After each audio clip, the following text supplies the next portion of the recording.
حزو سلامتنا نبصحكم زخبركم تعزبتي كما يتوعلون لو محمود سران شمون تنتقم تفرق معالتن فرغان سدا لو زينا ومسنا روحنا لكم كريمنا لنا نمكت لكم بخبر زعدم يرمياس قبر اللي بغدا منت ارئساتو تمالي بسقبر مرمراتات كلتا زيغاتات كابس مراه بكورونا فيروس ملكافهم كراغص انكلو كلتا دما تفانيوم اب زوبا عن صباح اب مريحنتن ودابن زتكوره سلطانات وايبو اب نوزوات سنه اب قداسنت تمرتي اب هنصت هاجر تزتيو اسرائيل سفراتات ايهود اب معرب وغماغم نمسفح 3 شهر توسخ ابايتي كتحنصيا نيكولاس مدبات ايران زملكت زرب ايرانن حيالان هاجراتن داغماي كبغاغس اب سمع تبصحو تركيا يوكرينن زغبرو سمع مشطا سبال ونفرت كينات روسيا تقايماتو حبريتا كاب مينستر طانا تمالي اب ممرمري ماكلات زوبا ماكل بسغبره ناي لابراتوري مرمراتات كلتا زيغاتات كابس مراه بكورونا فيروس ملكافون ترغاغيطلو اذا خمجلن كله كورونا فيروس ترخيبهم اب هوسبيتالات زوا ماكل تعقبهم كنكن كغبرلهم صنحو كلتا زيغاتات حاويهم تفانيم الله بز مسرت تقلالا قطري بكورونا فيروس تلخفو زيغاتات كساب لومي 6800 بصحلو 6719 كابزيوم حاويهم استفانو 45 بموستفاليو 36 دماغ جنا اب هوسبيتالات تعقبهم زركبهم مينستر طعنا 27 تقمتي 2021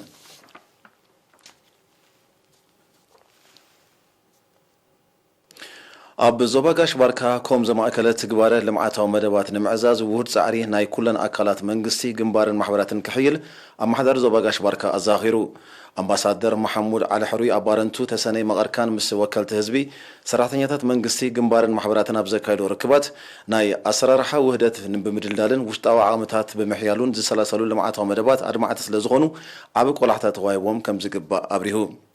ابت زوبا كسلاسلو صنحو لمعاتاون اغلوتاون نطفتات بحيال سوتافيكم كقلسو مصنحهم بزتقسا امباسادر محمود اب مصاون مزلو بدهتاتن عدلاتن زداره تساتفنت حزبن سراتنياتن نمرغاص زياده تكورنت كم زدليو اغنزيبو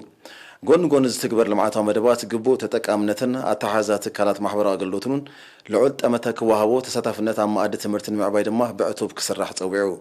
اب مودات تساتفتي دلونتهم نمدنفع لمعاتاو مدبات بمرغاص تماساسلي ركبات كدفالو تلابيوم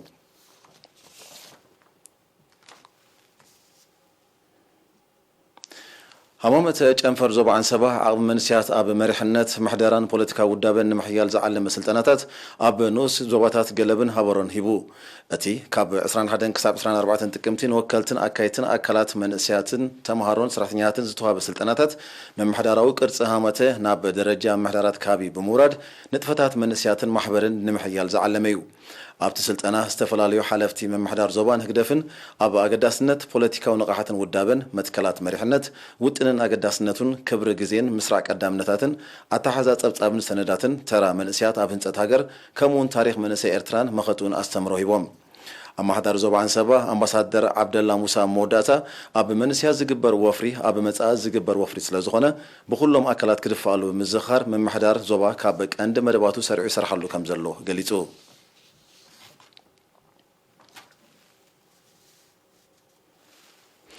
اب نوزوات سنه اب زركبا ناي ماكلاين كالاين درجه ابيته تمرتي اب قداسنت تمرتي اب انصت هاجرن محاسبرو مصان زتكوره بهاجراو محبر منسياتن تمارون ارترا چنفر زوباغاش باركاست ودبه زت تخايدو ابتي چنفر حلافي كفل مكتال ودابتات من اسي سليمان يوسف تمرت مالت فلطات كلت عقمي مويان سنف مغبارن زدلبو مسرح مخانو متقاس منسيات نزلو عدلات بزلعله تقيمم اب ربح نفسهم كباب من هاجرومن كوعلو ازاغيرو تمرتي اب لومي كونكا بزعبا صباح كتحسبن كتمرامرن زحجز كمون بزعبا حلوف اصنعخا صباح نغو زبلص مصا كلوكا زحجز طب مخانو تقيسو دما منسيات تمهارو نزي علامازي تگنزيبوم تساتفومن تودادارنتومن كعززو تلابيوم اب موداتا دما منسي تغبو فلطات اب تغبو عدم انتدا قسيمو اب مصاي عدميو زطاس لزيبلو تمهارو نابابيت تمرتي بعلاما كملالسو حبرتسب دما كاب ماعد تمرتي زرحقه زيغا كيهلو نقح تساتفو كعزز صويعو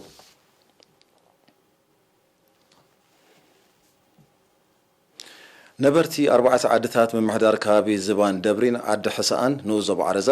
ብክራማት ተበላሽዩ ንመጓዓዝያ ከጸግም ጸንሐ ኣስታት 20 ኪሎ ሜትር መስመር መጓዓዝያ ጸጊኖም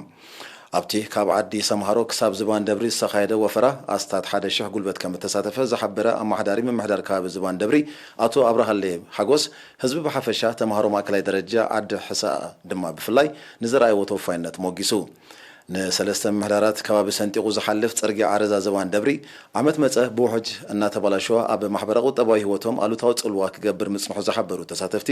መሰረታዊ ፍታሕ ንኽረክብ ካብኦም ዝሕተት ከማልኡ ዘለዎም ድልውነት ኣረጋጊጾም ን16 ዓድታት ኣገልግሎት መጓዓዝያ ዝህብ ናይ ሓመድ ጽርግያ ዓረዛ ዝባን ደብሪ ካብ ሓውሲ ከተማ ዓረዛ ንሸነኽ ሰሜን 32 ኪሎ ሜትር ርሒቑ ርከብ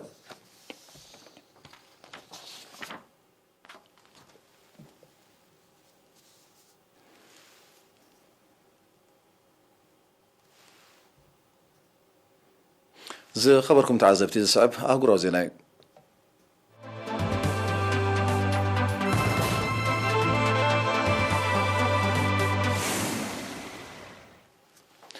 መንግስት እስራኤል ኣብቲ ጎቢጦ ሒዞ ዝርከብ ምዕራባዊ ገማግም ሰፈራታት ኣይሁድ ንምስፋሕ ብዝወስዶ ዘሎ ስጉምታት ልዕሊ 3000 ተወሳኺ ኣባይቲ ክህነፅ ትማል 27 ጥቅምቲ ፍቓድ ከም ዝሃበ ተጋዊሑ ላዕለዋይ በዓል መዚ ሚኒስትር ምክልኻል እስራኤል ኣብ ዝሃቦ ጋዜጣዊ መግለጺ 1800 ኣባይቲ ክህነፅ ፍቓድ ክረክብ እንከሎ 1344 ኣባይቲ ድማ ውጥን ክወጻሉ ፍቓድ ከም እትወሃብ ኣፍሊጡ እዚ ኣብቲ እስራኤል ካብ 1967 ጎቢጣ ዝሓዘቶ ከባቢታት ምዕራባዊ ገማግም ዝትግበር ምስፋሕፋሕ ሰፈራታት ግጭት እስራኤልን ፍልስጤምን ብሰላማዊ ፖለቲካዊ መዳይ መዕለብ ክረክብ ክበጋገስ ንጸንሐ ዲፕሎማስያዊ ጻዕሪ ዘዕንቅፍ ምዃኑ ዝገልጽ ምምሕዳር ፕሬዚደንት ባይደን ነቲ ውጥን ተቃዊሞ ኣሎ ህንጸት ሰፈራታት ንተግባራውነት ፍታሕ ክልተ ሃገራት ዝጎሲ ምዃኑ ዝገለጸ ዝተፈላለያ ሃገራትን ኣህጉራውያን ውድባትን ነቲ እስራኤል ዘውጽኣቶ ውጥን ህንጸት ሓድሽ ሰፈራታት ኣይሁድ ዘለዎን ተቃውሞ ይገልጻ ኣለዋ ኣሜሪካ ሃገራት ኤውሮጳን ኣህጉራውያን ውድባትን መንግስቲ እስራኤል ቅድሚ ሕጂ ንዘውጽኦ ተመሳሳሊ ውጥናት ካብ ምቋም ሓሊፈን ዝጭበጥ ስጉምቲ ብዘይምውሳደን ይውቀሳየን እስራኤል ኣብ ምዕራባዊ ገማግም ልዕሊ 440,000 ዜጋታት ኣስፊራ ከም ዘላ ይፍለጥ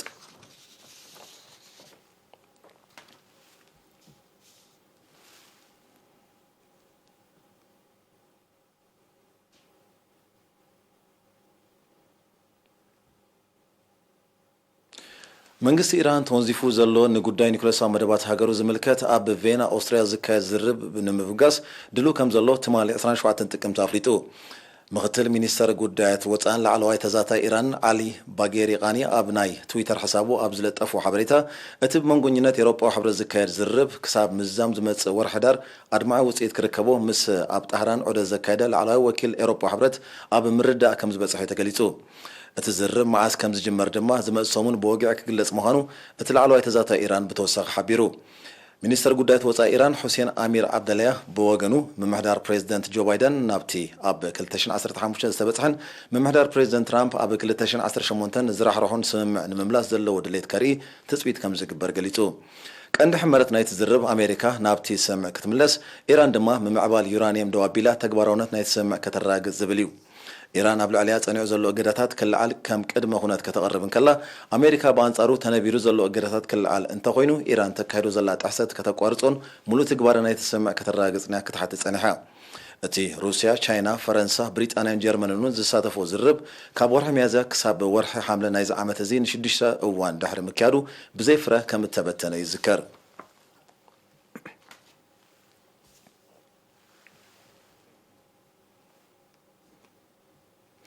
ቱርኪ ንዩክሬን ሰብ ኣልቦ ነፈርቲ ኩናት ክሸጠላ ዝኣተወ ስምምዕ ብምትግባሩ ኣብ ምብራቃዊ ዩክሬን ዘሎ ተኣፋፊ ጸጥታዊ ኩነታት ዘጋድድ ምዃኑ መንግስቲ ሩስያ ትማል 27 ጥቅምቲ ተሓሳሲቡ ኣፈኛ መንግስቲ ሩስያ ዲሜትሪ ፔስኮቭ ኣብ ዝሃቦ መግለጺ ሩስያ ምስ ቱርኪ ጽቡቕ ዝምድናታት እኳ እንተለዋ ሰራዊት ዩክሬን ስራሓት ቱርኪ ዝኾነ ሰብ ኣልቦ ነፈርቲ ምውናኑ ኣብቲ ኣብ ምብራቃዊ ዩክሬን ዝካየድ ዘሎ ግጭት ኣሉታዊ ጽልዋ ከም ዘለዎ ሓቢሩ ኣፈኛ መንግስቲ ሩስያ ነዚ መግለጽ ዝህብ ዘሎ እተን ዩክሬን ካብ ቱርኪ ዝዓደገተን ሰብ ኣልቦ ነፈርቲ ኩናት ድሮ ናብ ምብራቃዊ ሸነኽ ናይቲ ሃገር ከም እተዋፈረ ሚኒስትሪ ምክልኻል ዩክሬን ብ26 ጥቅምቲ ድሕሪ ምሕባር እዩ መንግስቲ ዩክሬን ነቶም ኣብ ምብራቃዊ ሸነኽ ናይቲ ሃገር ዝንቀሳቐሱ ዕጡቓት ናብ ስምምዕ ምቁራጽ ተውስን ናይ ዘተ ሰላም ማኣዲ ክመጹ ንምግዳድ ነዚ ሓድሽ ወተሃደራዊ ኣሃዱ ከም ዝዋፈረ ገሊጹ እንተኾነ ግን አፈኛ መንግስት ሩሲያ ምውፋር ናይተን ሰብ አልቦ ነፈርቲ ንውሽጣዊ ጉዳያት ዩክሬን ብሰላማዊ ዲፕሎማሲያዊ መዳይ ንምፍትሑ ንዝካየድ ጻዕሪ ብምዕንቃፍ ነቲ ዞባ ናብ ተወሳኺ ግጭት ዘምርሕ ምዃኑ ብምጥቃስ ተቃዊሙ ኣሎ ዩክሬን ካብ ቱርኪ ዝሸመተተን 24 ሰብ አልቦ ነፈርቲ ኣብ ፈለማ ናይ ዝወርሒ ድሕሪ ምቕባላ ነተን ሰብ አልቦ ነፈርቲ ኣብ መሬታ በዓላ ከተማ ዓብለን ኣብ መንጎ ክልቲአን ሃገራት ስምዕ ከም እተበፅሐ ይዝከር እቲ ጉዳይ ንዝምድና ሩስያን ቱርኪን የሻክሮ ከም ዘስግዮም ምስቲ ጉዳይ ቅርበት ዘለዎም ተንተንቲ ዝእምቱ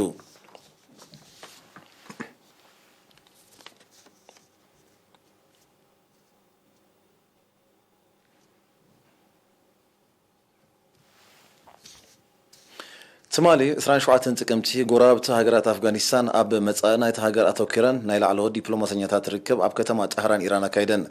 ኣብቲ ሚኒስትራት ጉዳያት ወጻኢ ኢራን ፓኪስታን ታጃኪስታን ኡዝቤኪስታንን ቱርክሜኒስታንን ብኣካል ሚኒስትራት ጉዳያት ወጻኢ ሩስያን ቻይናን ድማ ብማንዛ ዝተሳተፉ ኣኼባ ኣፍጋኒስታን ውሑስ መጻኢን ጸጥታን ንኽህልዋ ኣሳታፊ መንግስቲ ከቃውም ጻውዒት ቀሪቡ ነቲ ኣኼባ ዝመርሐ ምክትል ፕሬዝደንት ኢራን መሐመድ ሙኽበር ኣብ ዘስምዖ መደረ ኣሜሪካ ኣብ ኣፍጋኒስታን ተሳዒራ ምውፃእ ኣብቲ ዞባ ተኸተሎ ፀንሐት ኣዕናዊ ፖሊሲ ተኣልዩ ማለት ከም ዘይኮነ ምጥቃስ ሽበራዊ ጉጅለ ዳዕሽ ዘካይዶ ዘሎ መጥቃዕታት ዕላሙ ግጭት ሓድሕድ ንምውላዕ ምዃኑ ኣብሪሁ ዋና ጸሓፊ ውድብ ሕብራት ሃገራት አንቶኒዮ ጉተረሽ ብማንዛ ኣብ ዘመሓላለፎ መልእኽቲ ኣብ ኣፍጋኒስታን ተኸሲቱ ዘሎ ሰብኣውን ጸጥታውን ቅልውላው ንምቅላል ጎራብቲ ሃገራት ብዕቱብ ክሰርሓ ጸዊዑ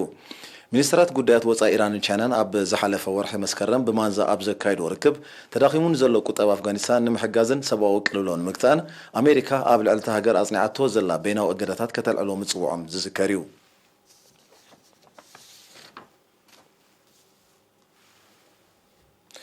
ሽበራዊ ጉጅለ ዳዕሽ ተማል 27 ጥቅምቲ ኣብ ኢራቅ ዞባ ዲያላ ኣብ ልዕሊ ትርከብ ዓዲ ብዘካይዶ መጥቃዕቲ ብውሕዱ 11 ሰላማውያን ሰባት ከም ተቐትሉ ማዕከናት ዜና ኣቃልሕን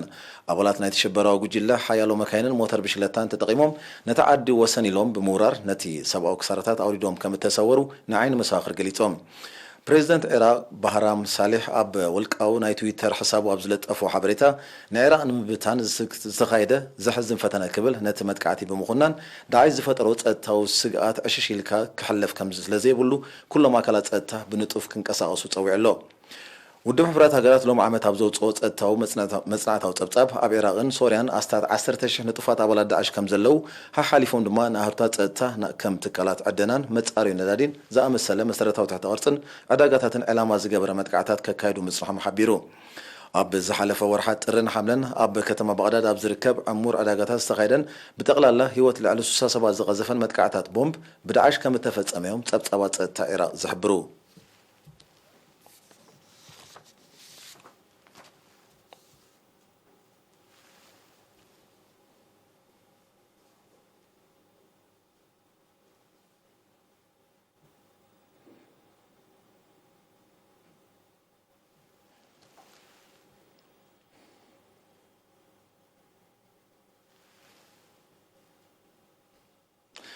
ኣብ ምዕራብ ኣፍሪቃዊት ሃገር በኒን ንመዓልታት ዝወቕዐ ብርቱዕ ዝናብ ብዘስዓቦ ሓደጋታት ዕለቕልቕ ከቢድ ሰብኣውን ንዋታውን ጸጥታውን ክሳራ ወሪዱ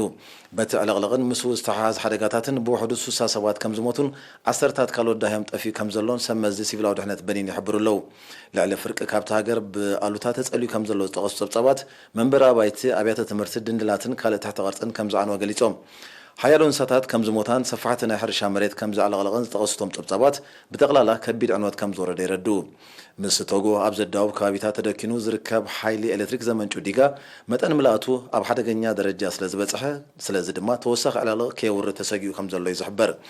እቲ ዝናብ ዝዓብለሎ ኩነታት ኣየር ክሳብ ምዝዛም ዝመጽእ ወርሒ ሕዳር ክቕጽል ምዃኑ ዝእምት ትንቢታት ኩነታት ኣየር ስለ ዘሎ ኩለ መዳዮ ክሳራታት ከይዛይድ ከም ዘስግእ ሰመዚ ሲቪላዊ ድሕነት በኒን ይገልጹ ኣለው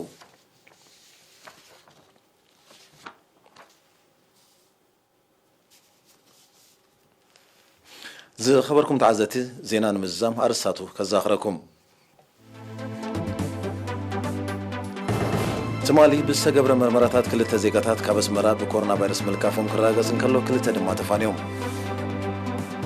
ኣብ ዞባ አንሰባ ኣብ መሪሕነትን ውዳበን ዘተኮረ ስልጠናታት ተዋሂቡ ኣብ ንኡስ ዞባ ተሰነይ ኣብ ኣገዳስነት ትምህርቲ ኣብ ህንጸት ሃገር ተዘትዩ እስራኤል ሰፈራታት አይሁድ ኣብ ምዕራባዊ ገማግም ንምስፋሕ 3000 ተወሳኺ ኣባይቲ ክታንጽያ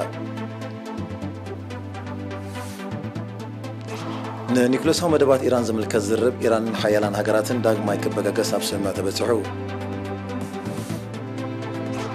ቱርክን ዩክሬንን ዝተግበረኦ ስምምዕ መሸጣ ሰብ ኣልቦ ነፈርቲ ኩናት ሩስያ ተቃይማቶ